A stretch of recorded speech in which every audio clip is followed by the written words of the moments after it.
आपको वहाँ बैठाना चाहिए। थोड़ा तो आप लोग थोड़ा पीछे हो जाए। नहीं यहाँ पर एक जगह खड़े हो, एक पेड़ भैया शांत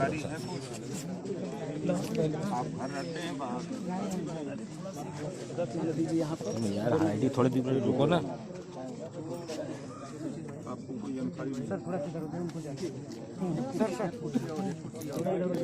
इंस्पेक्टर को बुलाइए यहाँ पे। ये आपके बगल आइए आइए सर। वहाँ से कुशल पर हत्या कर दी गई घटना को संज्ञान में लेते हुए भाजपा सुप्रीमो विकास नागराज का आगमन हुआ। मरमाहत परिवार के साथ वह शोक संतप्त परिजनों से मिलने के लिए आए हैं।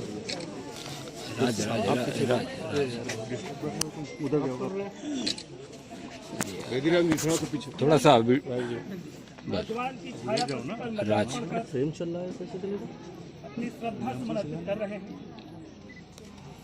ठीक। निश्चित रूप से घटना बेहद संवेदनशील है।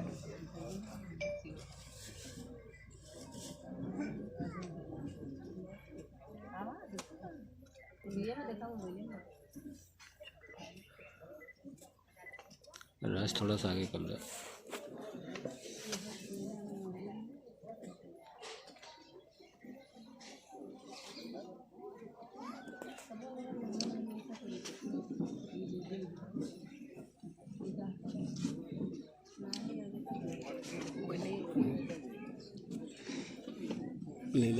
भाजपा के तमाम यहाँ बड़े नेता उपस्थित हैं। राष्ट्रीय महासचिव अरविंद राजभर जी का भी आगमन हुआ है और जखनिया के विधायक बेदीराम जी भी यहाँ मौजूद हैं। आज आप यहाँ रहती में आए, क्या कुछ बातें हुई, क्या कुछ के पीड़ित परिवार से हमने मिला, घटनाक्रम की जानकारी जो हुई उसकी जानकारी पहले से हम लोगों को थी, उन्होंने भी बताया। और आपके सामने जो यहाँ के जलालपुर के इंस्पेक्टर हैं उनको भी बैठा करके, परिवार के लोगों को बैठा करके दोनों लोगों से हमने, ताकि उनको भी लगे कि हमारे साथ क्या कार्रवाई हुई। और दुखद घटना है। अब उस घटना के बाद तो भाई कानूनी दायरे में FIR हुआ। FIR में जो धाराएं लगनी चाहिए वो धाराएं लगी, और जिन लोगों ने इस तरह की घटना की उनको पुलिस ने गिरफ्तार कर लिया और गिरफ्तार करके अब उनको जेल भेजने की कवायद। तो इस घटना से जो गांव के भी लोग हैं, परिवार से भी पूछा गया और गांव के भी लोगों से हमने पूछा कि भाई पुलिस की कार्रवाई से आप लोग संतुष्ट हैं? तो लोगों ने कहा हाँ हम लोग संतुष्ट हैं। आगे किसी प्रकार की कोई दिक्कत हो तो आप इंस्पेक्टर को बताइए, SP को बताइए, CO को बताइए, हम लोग हैं, हम लोगों को बताइए। हम लोग हर तरह से आपके साथ हैं, हम लोग पूरी तरह आपकी मदद करने के लिए तत्पर हैं। विपक्ष जो है और हो रहा है, बोल रहा है कि ठाकुर बिरादरी थे वो लोग, इसलिए जो है उन लोग का इतना मन बढ़ गया था, उनकी सरकार है इसलिए इस तरह से 3 बार गाड़ियाँ चढ़ा करके हत्या की गई। देखिए वो विपक्ष का काम है। कानून की बात हम करें तो कानून के दायरे में घटना के बाद FIR, अगर FIR न हुई हो तब विपक्ष कहे, FIR के बाद गिरफ्तारी न हुई हो तब विपक्ष कहे।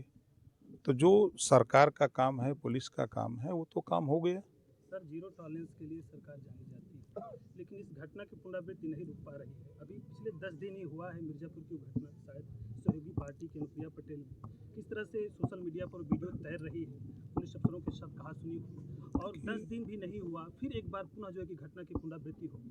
तो ये जीरो टॉलरेंस जो है कि धरातल पे कहीं परिलक्षित नहीं हो रहा है, इसको लेकर आप क्या कहेंगे? देखिए आप उसको दूर तक सोचिए। जीरो टॉलरेंस की नीति जो बताई जाती है उसका व्याख्या जरा पढ़िए। इस प्रदेश में पिछली सरकारें जो थी, सपा की गवर्नमेंट में 815 दंगे हुए, 1300 जन की हानि हुई।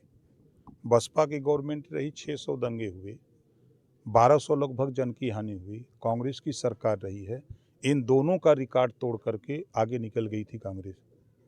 तो उस परिदृश्य जरा झांक के देखिए कि 7.5 साल में कहीं कर्फ्यू नहीं लगा, कहीं दंगा नहीं हुआ। अगर आप उस नीति से देखिए और छिटपुट घटनाएं जो हो रही हैं, तो ये किसी की भी सरकार में आप सतयुग, द्वापर, त्रेता, कलयुग में भी जाइए। आज तो संविधान है, बाबा साहब डॉक्टर अम्बेडकर जी ने संविधान दिया, संविधान में कानून से कार्रवाई हो रही है। जो लोग आरोप लगा रहे हैं उनकी सरकारों में एफआईआर तक नहीं होते थे। अपराधी छुट्टा सांड की तरह घूमते थे। अपराधियों को संरक्षण दिया जाता था। अपराधियों को सांसद और विधायक बना करके सदन में गरिमामयी उपस्थिति कराई जाती थी। वो क्या बोलेंगे? आज स्थिति है कि कोई भी अपराधी अपराध करेगा, कानून को अपने हाथ में लेगा तो कानून उनके खिलाफ कार्रवाई करेगा, और उनमें चाहे वो कितना भी बड़ा सोर्सफुल हो, किसी के साथ कोई रहम नहीं है। सर, दंगा की आपने बात किया, अभी पिछले 2-3 महीने के अंदर चाहे बहराइच का मामला हो, चाहे संभल का मामला हो, ये सब हो रहे हैं। और नहीं, आप देखो, फिर मैं कह रहा हूँ, प्रदेश के बहराइच अगर नहीं, आपने देखिए, आप अगर भावना से ग्रसित हो, आप बहराइच को देखो, बड़े दंगे की प्लानिंग थी। पुलिस ने इतनी बारीकी से वहाँ सूझबूझ से काम किया कि एक जन की हानि हुई और स्थिति को कंट्रोल किया। आप अगर कुंदरकी की बात करेंगे तो विपक्ष को ये दिक्कत हो रही है कि मुसलमान बीजेपी को वोट क्यों कर दिया। सपा की जमानत जब्त हो गई। उस स्थिति में दो पक्ष, वोट देने वाला, वोट न देने वाला मुसलमान आपस में भिड़ गया। अब उसमें सरकार का क्या दोष है? पुलिस का क्या दोष है? पुलिस को जब खबर लगी तो पुलिस उस व्यवस्था को कंट्रोल करने के लिए, लॉ एंड ऑर्डर को ठीक करने के लिए प्रयास कर रही है।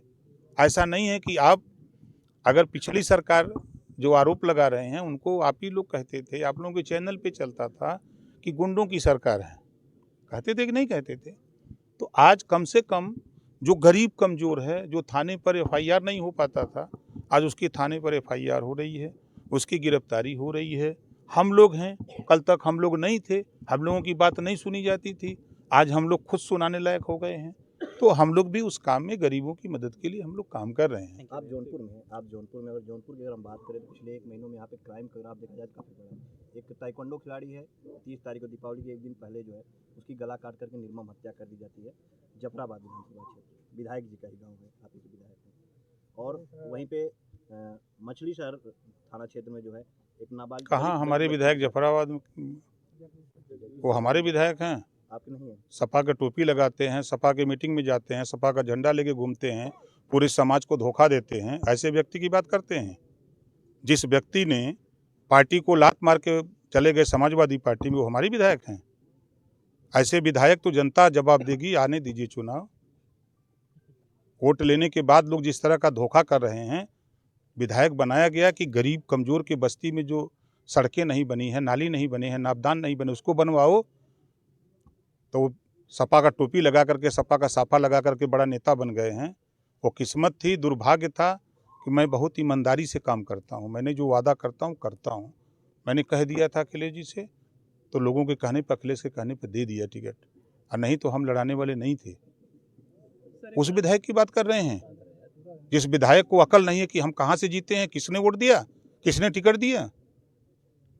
ऐसे लोग हमारे विधायक नहीं हैं, वो समाजवादी पार्टी के विधायक हैं। आप चले जाइए उनके घर एक दिन जरा, आप उनको देखिए, या कहीं मंच पे नहीं देखते हैं उनको, टोपी लगा किसकी बैठते हैं? अगर वो हमारी पार्टी के होते तो हमारे साथ रहते ना। उनकी विधानसभा घटना है ना, आए? उन्हीं के गाँव की घटना है। वो आए यहाँ? नहीं आएंगे, नहीं आएंगे। लेकिन उनका रोल क्या है? हम राष्ट्रीय अध्यक्ष हैं ना, आप बताओ, हमारी पार्टी के विधायक हैं, कहाँ होना चाहिए? हमसे पहले यहाँ खड़ा होना चाहिए कि हम उनके आगवानी करें। तो ऐसे लोगों का जिक्र ऐसे जगह पर मत किया करिए। जिस तरह देखा जाए, एक मिनट, जिस तरह से मंगेश यादव का इनकाउंटर होता है और विपक्ष जो है हमलावर हो जाती है, अखिलेश यादव पीड़ित परिवार को बुला करके मिलते हैं और लगातार टारगेट करते हैं सरकार को। ऐसे में यही एक यादव द्वारा जो है ताइक्वांडो खिलाड़ी यादव रहता है, उसकी हत्या होती है। उसके बाद अखिलेश यादव कोई ट्वीट नहीं आता, न तो उस परिवार से मिलते हैं, जबकि पीडीए की बात करते हैं कि पीडीए के साथ खड़ा है। कैसे देखते हैं आपसे? देखिए, आप लोग भी समझदार हैं, पीडीए की परिभाषा आप लोग भी समझ जाइए। पीडीए का मतलब होता है कि परिवार डेवलपमेंट अथॉरिटी है। आप अगर कटहरी से शुरू, करहल से शुरू करिए तो परिवार, कटहरी आइए तो परिवार, मिल्कीपुर जाइए तो परिवार, कुंदरकी जाइए तो परिवार, आप सीसामऊ जाइए परिवार, आप 9 सीट पर देखिए परिवार। कहाँ पीडीए की बात? हम भी तो पीडीए हैं, संजय निषाद जी भी पीडीए हैं। अनुप्रिया पटेल जी भी तो पीडीए हैं, केशव मौर्य जी भी पीडीए हैं, लेकिन ये पीडीए कहाँ है? तो थैंक यू।